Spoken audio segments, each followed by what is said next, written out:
अब यहां पर एक बहुत ही दिलचस्प चीज हुई है। देखिए, ब्रेंट क्रूड और अमेरिकी डब्ल्यूटीआई क्रूड दोनों लगभग एक ही भाव पर आ गए थे।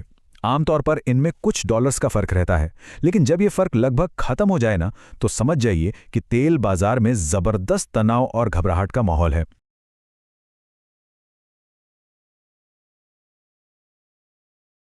तो आज बाजार में जो हुआ ना, वो कोई मामूली बात नहीं थी।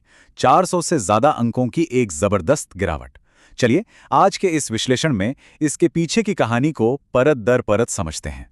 मतलब दिन की शुरुआत ही एक बहुत बड़े झटके से हुई। बाजार लगभग 700 अंक नीचे खुला। हाँ, ये बात और है कि दिन के दौरान बाजार ने थोड़ी हिम्मत दिखाई, लेकिन दिन का अंत निफ्टी पर 422 अंकों के गहरे लाल निशान के साथ ही हुआ। और ये बिकवाली आप देखिए, किसी एक दो इंडेक्स तक सीमित नहीं थी। निफ्टी 500 में भी 425 अंकों का बड़ा नुकसान हुआ। लेकिन असली जो तूफान आया ना, वो था बैंकिंग सेक्टर में, जहां बैंक निफ्टी 1700 से ज्यादा अंक यानी 3% से भी ज्यादा टूट गया। तो हुआ ये कि बाजार ने एक झटके में अपने सारे जरूरी सपोर्ट लेवल तोड़ दिए। 24,300 का जो एक साइकोलॉजिकल लेवल था, वो तो सुबह ही टूट गया। अब टेक्निकली देखा जाए तो बाजार के लिए नीचे की तरफ 22,000 और 21,700 के दरवाजे खुल गए हैं। तो सवाल ये उठता है कि आखिर ऐसा हुआ क्या? अचानक से बाजार में इतनी बड़ी भगदड़ क्यों मच गई? इस तेज गिरावट के पीछे का असली विलन कौन था? चलिए पता लगाते हैं।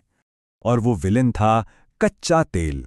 जैसा कि ये कोड कहता है, क्रूड ने आज वाकई तहलका मचा दिया था। आज की सारी कहानी की जड़ यहीं पर है। सोचिए, रातों रात ब्रेंट क्रूड जो $93 पर था, वो सीधा उछलकर $105 तक चला गया और $103 के ऊपर ट्रेड करता रहा। ये कोई छोटी मोटी बढ़त नहीं थी, ये बाजार के लिए एक सुनामी की तरह थी। अब यहां पर एक बहुत ही दिलचस्प चीज हुई है। देखिए, ब्रेंट क्रूड और अमेरिकी डब्ल्यूटीआई क्रूड दोनों लगभग एक ही भाव पर आ गए थे। आमतौर पर इनमें कुछ डॉलर्स का फर्क रहता है, लेकिन जब ये फर्क लगभग खत्म हो जाए ना, तो समझ जाइए कि तेल बाजार में जबरदस्त तनाव और घबराहट का माहौल है। और इस आग में घी डालने का काम किया इन जियोपॉलिटिकल खबरों ने। खाड़ी में बढ़ता तनाव, बहरीन की सबसे बड़ी रिफाइनरी पर मिसाइल हमला और उत्पादन का रुक जाना, और सबसे जरूरी होर्मुज स्ट्रेट से शिपिंग का रुकना, इन सब ने मिलकर तेल की सप्लाई चेन को एक तरह से तोड़कर रख दिया। चलिए, अब ये देखते हैं कि इस ग्लोबल झटके का असर हमारे भारतीय बाजार के अलग अलग सेक्टरों पर कैसा रहा। ये आंकड़े तो अपने आप में ही पूरी कहानी बता रहे हैं। निफ्टी 500 के 500 शेयरों में से 440 लाल निशान में बंद हुए, और सिर्फ 60 शेयर ही थे जो इस बिकवाली के तूफान में किसी तरह बच पाए। मतलब बाजार में चारों तरफ निराशा का माहौल था।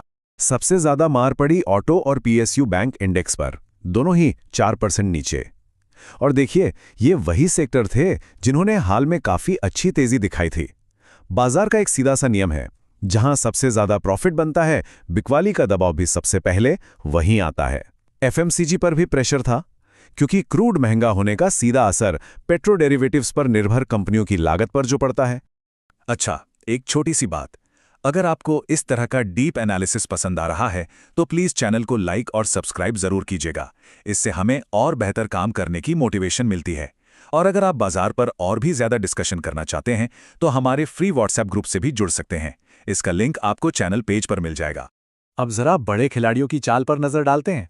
आज के इस तूफानी दिन में आखिर कौन खरीद रहा था और कौन बेच रहा था? और यहां एक क्लासिक पैटर्न देखने को मिला।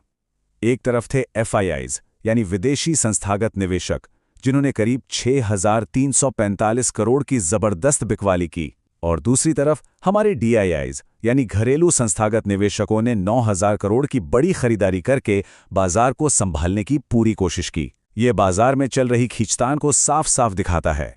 और ये समझना बहुत जरूरी है कि एफआईआईज की ये बिकवाली कोई एक दिन की बात नहीं है। सिर्फ पिछले 5 ट्रेडिंग सेशन में ही वो 28,000 करोड़ रुपए बाजार से निकाल चुके हैं। ये दिखाता है कि विदेशी निवेशक फिलहाल भारतीय बाजार को लेकर कितने सावधान हैं।